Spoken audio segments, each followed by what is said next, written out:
Hey guys, Chili here. Let's take a look at the homework for tutorial 3. The plan was to prompt the user for a number and enter a number.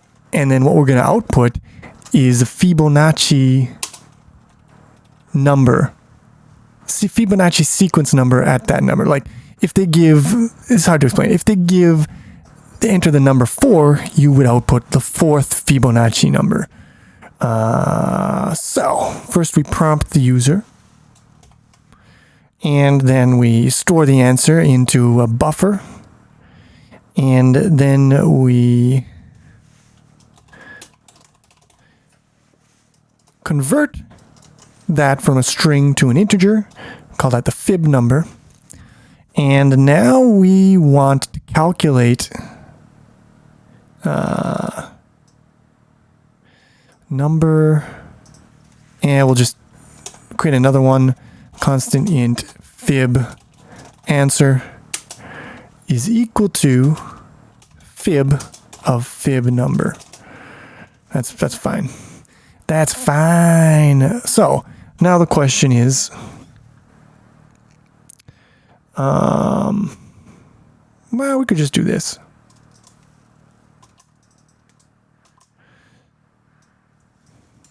There.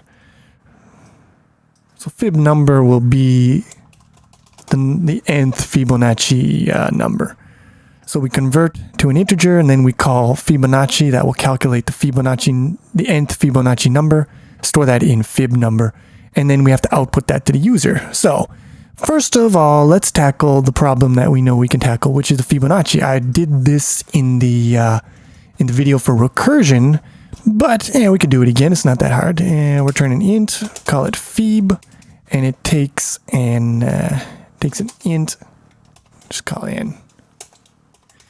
So, how does this work? I believe if n is less than, I'm going to say 2. So if it's a 0 or if it's a 1, we just return n. Otherwise, we return fib of n minus 1 plus fib of n minus 2. This seems correct. Let me just double check here. Yeah, so if n is 0, return 0. If n is 1, return 1. If n is 2, return 1 plus 0, which is 1. If n is 3, return 1 plus 1, which is 2. So that works. This should be a working Fibonacci recursive solution. Now, what else do we want? Well, here's the hard part. Once we have calculated the Fibonacci number, we have to output that to the user. So we've got to do something like string to int, but backwards. We've got to do int to string. So let's go void int to string. We can't return a string, right? Because like we could return a single int value, but we can't return a string because a string is a whole buffer, and you can't really return. I mean, you could, but you don't want to. So we make it void first of all. And what we do is we pass in a pointer to the buffer that we want the function to fill with our number. So we're going to need an int pointer to buff, and we also need an int size to tell us how much maximum we're allowed to fill. Because if we don't do that, we could have problems. Buffer overflow, exploits, fucking hacks, lag, all the bad stuff. Now, int to string is going to be like this. All right, we also need the int, the value that we actually want to convert. So this is going to be an output value, really. This is output. And what we want to do is, well, let's go back to our diagram here. To convert string to an integer, you convert the individual digits, you get their values, and then you multiply them by their place values. And that will give you, you accumulate that together, that will give you the value of the string as an integer. Now, if you want to do that in reverse, what you've got to do is you've got to pull out the individual digits. It's all just one number right now. I want to get at the value of the first digit, of the second digit, of the third digit. How do I do that? Well, it's quite simple. All you got to do, like let's say 128. We're in decimal. So if you do 128 mod 10, the result is going to be 8. So there's the lowest value digit. It's an 8. Then if you divide by 10, you're going to get 12. Mod 10 is equal to 2. Divide by 10, you get 1. Mod 10, 1. So there you go. You can extract out the lowest digit, then you divide by 10, which basically shifts it to the right, and then you extract the lowest digit again, divide by 10, and then the last time you divide by 10, you get to 0 and you're done. So that's all we really got to do. Mod 10, then divide by 10. Mod 10, divide by 10. Get the value, and then convert that value into an ASCII digit, which is going to be value plus the ASCII code for 0. So if the value is 0, it's going to be 0 plus this, which is equal to this. If the value is 1, it's going to be 1 plus this, which is equal to this, the digit for 1, so on and so forth. So here's how we do that. This is how we do it. Do I want a while loop? Do I want a for loop? Let's do it first without checking the size. That'll be simpler, and then we'll do the size later. So while, we'll do a for loop. For, as long as val is greater than 0, and we're going to do val divide and equals by 10. All right. Now what we do is we need, all right, so we're going to do buffer. Where the buffer is pointing, we're going to put in there a character. And the character is going to be ASCII code for digit 0 plus value mod. That's not a mod. Mod, that's not a mod. That's not a one. Mod 10. So this will get the lowest digit value, convert that into an ASCII, store that in the buffer. So we also want to do every iteration, we want to increment the buffer pointer. This is going to fill that buffer. And then at the end, of course, you're going to want to do buff is equal to 0. So this is how we do it, I think. I think this will work. So let's just do a test there. Int to string. So car test 100 int to string. We'll go for 2069 is the value. Test is the buffer. Size is 100. Doesn't matter. We're not using that right now. But int pointer. Int pointer. This should be a car pointer, right? Of course, we're doing strings. Why would it be an int? That is silly. How's that? That's better. All right, now we are cooking with propane. Let's go. Oh, no. Stop it. Stop. Everything stop. No. Stop everything. Okay. Yeah. So just get rid of that. It is not relevant at this point in time. So int to string. After this, it should be 42069. It is 96024. What the fuck? Well, this actually makes sense. Because when we're doing this conversion here, we're getting the lowest value and putting it into the string. So the lowest value of 42629, the lowest digit, is a 9. So it puts the 9 in first, then it puts the 6. It's putting it in backwards. So we've got a string now, but it's backwards. So, I mean, there's a number of ways we could solve this. We could make this a little more sophisticated, and then it would put it in the right order. What I'm going to do instead is I'm just going to make another function, because I'm lazy and I like making functions. It's weird. It's kind of like contradictory. Now we're going to call this one reverse string. And it's going to take a car pointer to string, and it's going to reverse that motherfucker. Now here's the thing. We've already done this. We've already solved this problem because we did a function here that reverses an array of ints. And that's basically the same thing as an array of cars, just ints are bigger. The main difference here is that this array of ints wasn't null terminated, so we passed in a size. But an array of a string is a null terminated array of cars, so we don't have to pass in size. We probably should or something, because this is unsafe. Imagine if you passed in a car array, but it didn't have a null terminator. It wouldn't know where to end, and it would start reversing shit outside of the buffer. You would have a bad time. But again, a lot of string functions are like that. That's just how it works. String functions are nasty and bad, and they give you cancer. And that's why I'm going to be teaching you better shit in later tutorials.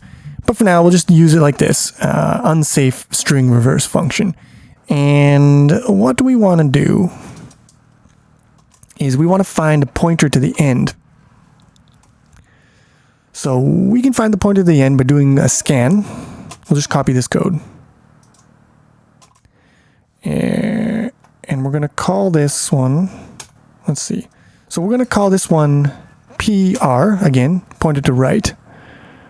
No, PL. Just fuck up. PL. And we're going to call this one PR, and is equal to PL. It is not a const. Definitely not const. And what we want to do is while PR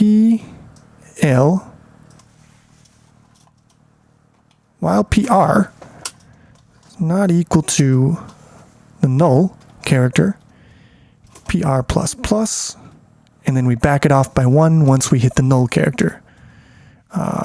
Now we want to do a car pointer. Now we don't need this anymore because we've scanned to calculate PR, so we get rid of this.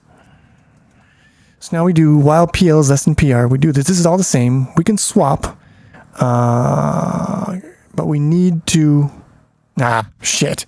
All right. Well, I kind of told you you're not allowed to use any standard library functions. So, I mean, it's not a big deal, but just to stay within the rules, we'll go constant car temp is equal to P star PL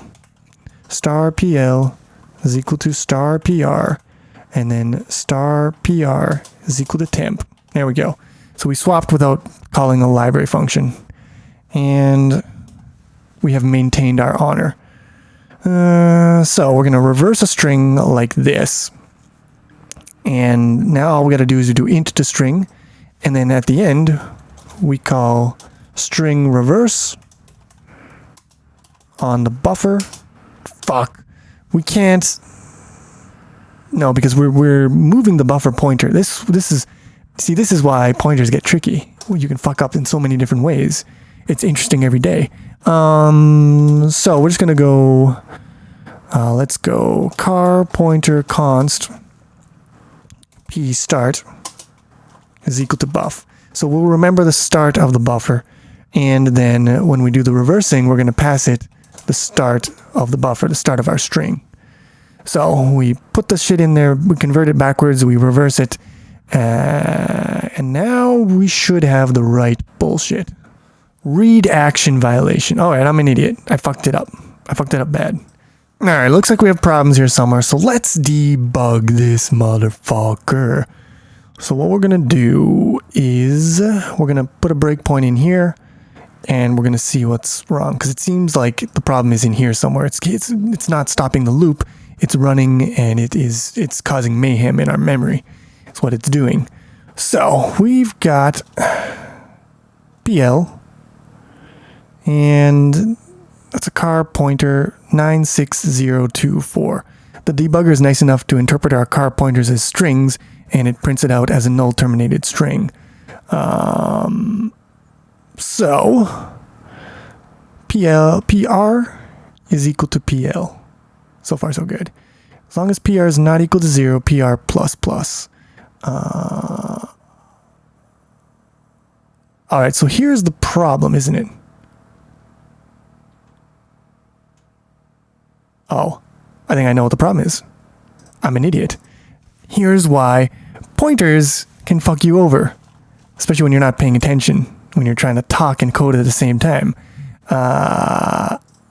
Obviously, if we're comparing the value of the pointer to 0, it's never going to be 0. We're increasing it. It's going to keep running basically until we reach the end of the memory.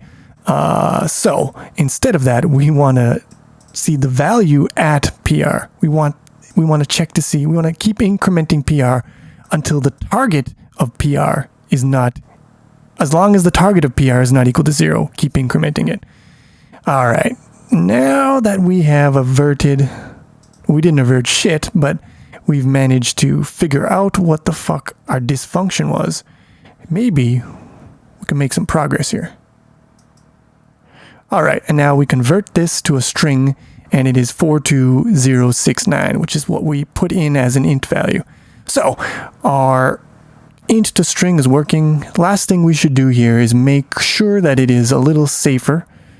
So what we're gonna do is car pointer const pend is equal to buff plus size. So this gives us a pointer to 1 past the end of our allowed buffer. And now when we do our shit, we've just got to make sure that we're not going past the end. So where's our string? Where's our other function that used that? This one here. So we'll just put this and buff plus 1 is less than pend. So that should work in here. Buff plus 1 less than pend. And this should make it safer. Let's make sure it doesn't break anything too terribly. Seems fine. Seems legit. And if we make the buffer, you know, we say you've only got 2 in there in that buffer, then it should truncate the result. Yeah, 9. So then it only puts in the first digit like this, which is fine. That's fine. If you don't got enough space in your buffer, you can't expect to have a decent result. The best you can hope for is not to crash a program, etc. So now we do this. Enter a number, we enter the number, calculate the Fibonacci of that number. Then we want to print. What are we going to print here? First, we're going to put a new line because we don't have one of those yet. And we're going to go Fibonacci number. And we're going to print out. We need a answer. We could reuse the answer buffer for this. That's not an issue. So what we do is then we would go int to string fib number answer size is 69. So the fib number, we'll put this up here. Yeah, like that. So we'll print out Fibonacci number, and then we'll print out the answer, and then we'll print out the second part of the message. Fibonacci number whatever is, wait a minute, this is wrong. What we should do here, Fibonacci number, And right now, answer contains the input of the user. So what we can do is we can just do answer. We can print the answer. And then we print the end of that is. And then we print out the actual answer. So then we calculate Fibonacci, we convert that to a string, and then we print out the string, which again is going to be in answer. So answer buffer holds both the user input and then the converted int value later on. And if we build this, hopefully shit ain't gonna pop off. So let's get the Fibonacci number 3. Fibonacci number 3 is 2. I believe that is correct. Let's get Fibonacci number 7. Fibonacci 7 is 13. Let's double check that. Fibonacci sequence. 1, 2, 3, 4, 5, 6, 0, 1, 2, 3, 4, 5, 6, 7. That's correct. 13. Let's get the Fibonacci number 12. Fibonacci 12 is 144. Is that true? Fibonacci number of 20. 62, 67, 65. So let's just double check that. 0, 1, 2, 3, 4, 18, 90, 20. Okay.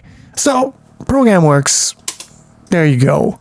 Strings, you're converting shit, you're reversing shit, you're fucking calculating. This one has nothing to do with strings.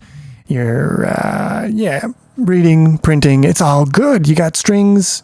It's easy to fuck up. As you can see, I fucked it up right on this video. But it's good practice for pointers. It's good shit to know as a programmer. And I am going to be showing you the more advanced, safer, sexier techniques in the near future. Until then, see you soon for some more C++.